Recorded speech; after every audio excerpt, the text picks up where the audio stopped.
everyone, I'm Tanisha and this is my channel, The Monarch Witch. I'm a shamanic witch, a psychic, a channeler and a spiritual teacher. I'm here to help you understand and learn how to use your gifts to better the world. I do this by sharing what I've learned from my own experiences, as well as channeling messages from the spirit team that I work with for you along your journey. If you'd like to join me on this transformational journey and you resonate with what I have to say, then please hit the like button, subscribe, hit the notification bell, and share this video around so that the rest of the spiritually gifted don't miss out. To the people that have been following my videos, if you're wondering why I look a little strange today, that's because we're going to be talking about my spirit guide, Sophia. And I've been wanting to bring a little bit of creativity to my videos as well, because I love doing creative makeup and fashion and all that sort of thing. I don't always get the chance to do it with the little ones that I look after, but when I get the chance, I seize the opportunity. So today I'm dressed up like my spirit guide, Sophia, as a thank you to her for all that she's done for me and the spiritual community that I work with. I'm going to share with you how I met Sophia, how she's helped me along my journey, and her energy and what she looks like, and how I'm able to recognize her as well, because I believe by sharing these things with you all, it will help you to recognize the energy of your own spirit guides, see different ways that they might come in to present themselves and communicate with you, and also help you understand that they are here to help you. And I feel like this could also help you in determining whether this is like a spirit guide or, a false light being as well. So before we actually get to talking about Sophia herself, we are going to talk about what I actually believe that spirit guides are. And this is going to help give you a better understanding of the fact that you're actually in control of the whole thing, okay? You're in control of who you can communicate to, like who communicates to you, whether you want to listen, whether you want to follow their advice, and what sort of expression of a spirit guide comes to you. So I believe in one overall energy, which is the Divine Mother and Father. So I don't look at this like as, people. This is an energy, a feminine and masculine energy that is joined, that is within and outside of us all. Okay, so that's the main energy, and we're each a piece of that energy, having our own individual experience. And every now and then some of us can connect to the overall energy to get information that is outside of our individual perspective. And our spirit team, I believe, is actually an expression of that energy in different forms, depending on what we need or how it's going to resonate with us to work with these spirit guides. So, for example, Sophia is an expression of the Divine Mother and Father, just like I am, and how she appears to me is based on past lives, also what I need to know in this life, also like how they look, how that's going to resonate with you. So basically they look how you either want to or need to see them. That's how they present themselves to you, and they are their own individual beings, just like we are, but they are an expression of that energy.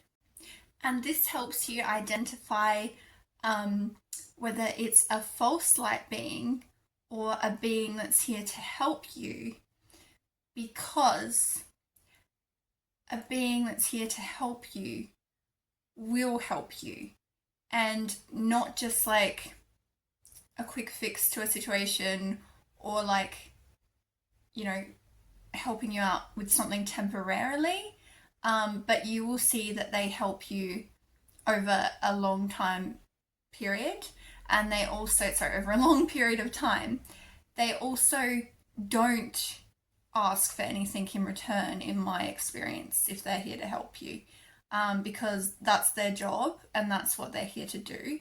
That doesn't mean that we should disrespect them, just like we wouldn't disrespect, someone in our human life that we loved. But they see things from a higher perspective than we do, so I don't really believe they're petty, or they don't order you to do things. You might get certain energies, in my opinion, that are maybe a bit more tough love and a bit more sterner than others, but at the end of the day, if they are a true spirit guide and not a false light being, they will respect your free will, because that is one of the biggest rules in the spirit world, is not to interfere with free will. And also, whatever sort of path you're on in your life will determine what sort of spirit guide that you're going to get as well. So the false light, in a way, can even end up being beneficial to you, because it still teaches you a lesson. In my opinion, it's a different expression of that spirit guide, maybe a lower level and a lower frequency, because there are actually multiple expressions of one being, okay? Just like there are, science has been working out that there could possibly be alternate realities, and alternate versions of us. The same is actually for your spirit team. So they can be love and light, but still at a low frequency, because there is a negative and positive of love and light as well. There's a negative and a positive of everything. So there's a negative and a positive of love and light, and there's a negative and a positive of anger and darkness as well. So that's how they can still be of love and light, but be what would be called the false light, because they might be on the more negative side of love and light, which in my opinion is when you are over giving to the point where it's detrimental to yourself, and you're not using your discernment and you're just blindly trusting everyone. I personally, from my own experience and what's been channeled to me, believe that that can be a negative side of love and light. So the higher that you raise your frequency, the higher the frequency of the spirit guide that you're going to attract to you as well. That, in my opinion, from my experience, is how it works. And if you're wondering like why I'm qualified to tell you all this, it's because I've been in communication with spirit guides and the spirit world since I was a little girl. So I have a lot of experience in using my discernment to know what is actually for my highest good and for the best, and to know what is maybe a lower level version of a spirit guide or a lower level entity. So I met Sophia when I was 11 years of age, and I actually met her when I was writing a story in school. So I feel like her guidance had always been with me. I get downloads, so the downloads kind of like are information that is given to me from her, and sometimes I will channel her. So when I channel her, her energy will actually come through me. But I have seen other channelers, and when they talk, it's like they become that being completely. It's actually different for me. I am still there, like it's usually a version of my higher self, my human self, maybe my past self, and then I will feel Sophia come in as well, because I now know how to recognize her energy as opposed to my own. So my demeanor may change a little bit, but I won't sort of transform completely into her usually. Now, so I met her when I wrote a story, and the story was actually about me being in a world where there was all these different doors, and all these different doors had something behind them that was from my childhood. And there was a feminine figure in front of me, and she was leading me through these different doors.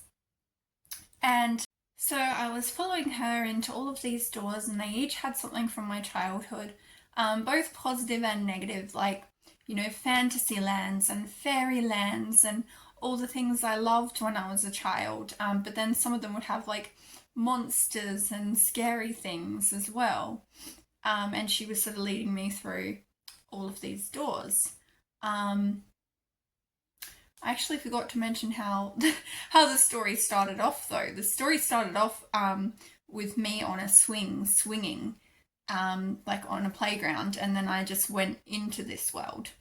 And that's evident because I'll be telling you what like her message was with this story and what she gave to me in my imagination as well. So afterwards, I had gone through all of the doors, and she turned around.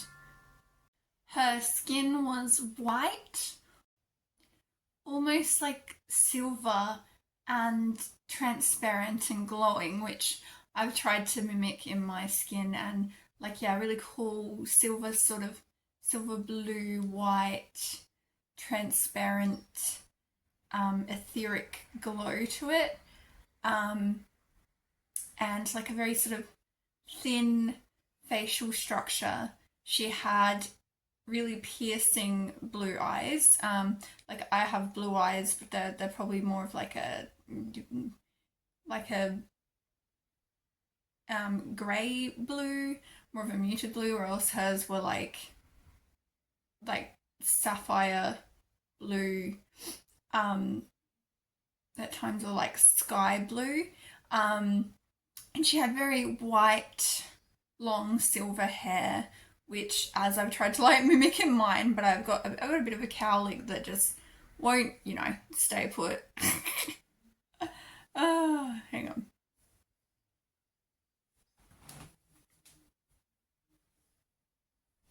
Yeah, we're just gonna do that because that's what it wants to do. But her hair was kind of like slicked back and then like long and straight in that white silver color. She was very tall and slender, and she was dressed in like a mixture of blue and white robes. So that's what she looked like. So we'll get into sort of how I realized what sort of being that she was as well. She turned around to face me, and when she spoke to me, she said, "This is how you felt when you were a child. Remember the joy that you felt, the adventure, the magic of life." And she said, whenever you feel that you've lost that sense of magic in life, you can always come back to this place. So through writing, it was almost like I'd actually gone into like a meditation state into like this world, and it was all to do with, you know, getting to know my inner child again and working on my inner child.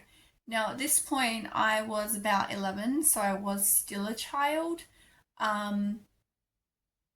But, you know, I was sort of starting to grow up and be trying to fit in and, um, you know, I guess shut down that part of myself a little bit to fit in. Um, and, you know, life wasn't feeling great. There was certain things I was going through as a child as well.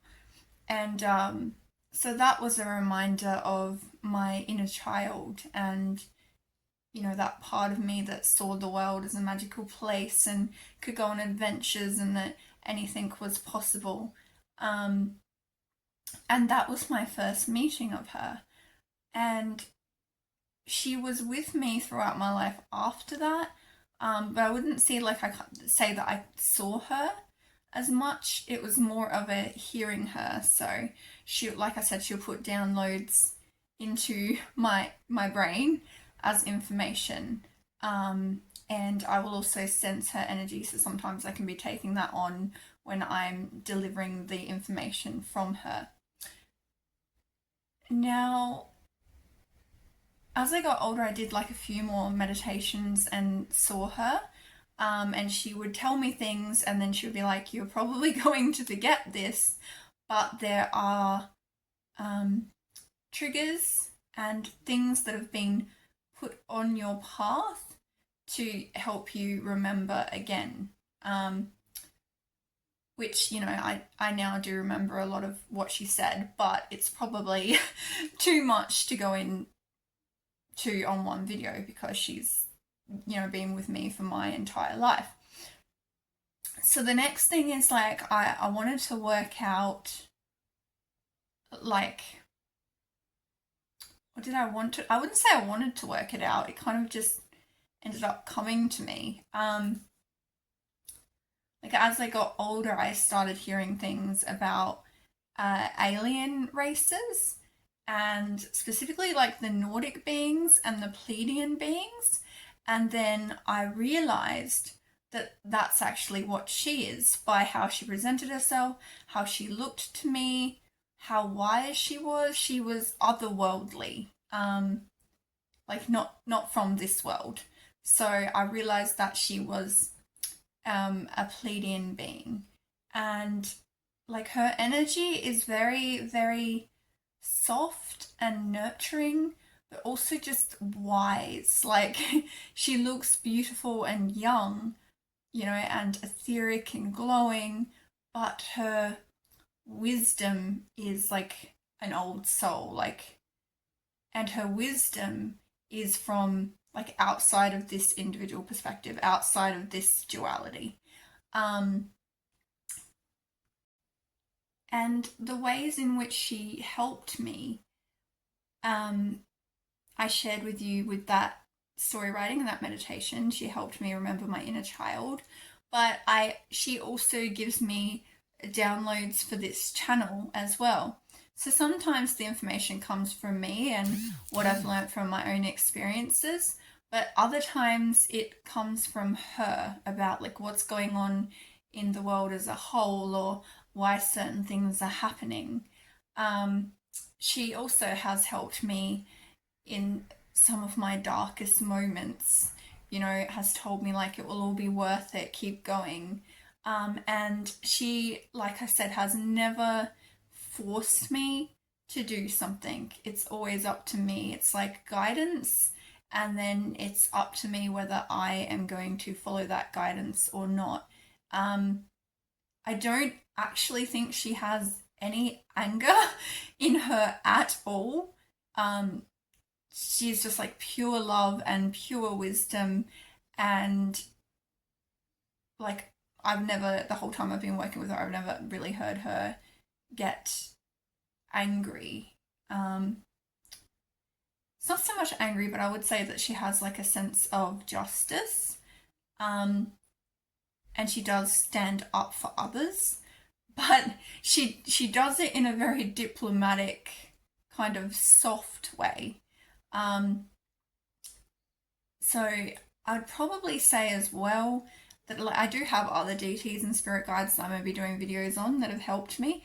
But with her, she's probably the most blended with me and the most prominent.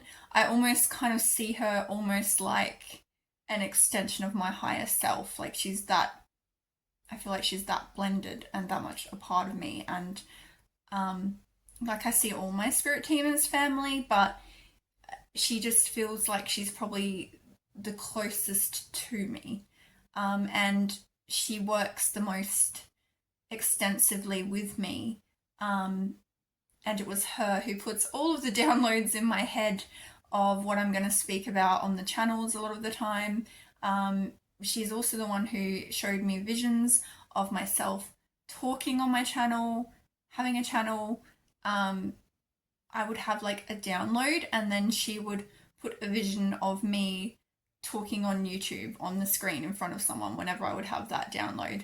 So she encouraged me to do this channel as well, because there are spiritually gifted people that are really struggling to understand their gifts and they fear their gifts. And there's kind of a lot going on in the world at the moment which is increasing that fear of those gifts, and that's all an agenda and all for a reason, but that's, we'll go into that in a different video. So yeah, that's how she's helped me. So one last thing, she has also helped me realize that I myself have a past life as a Pleiadian as well. Because when I was a little girl, I didn't even know what those beings were. I just saw her and how she presented herself to me, and it was later on that I ended up working out what being she was and why she might specifically be with me as well.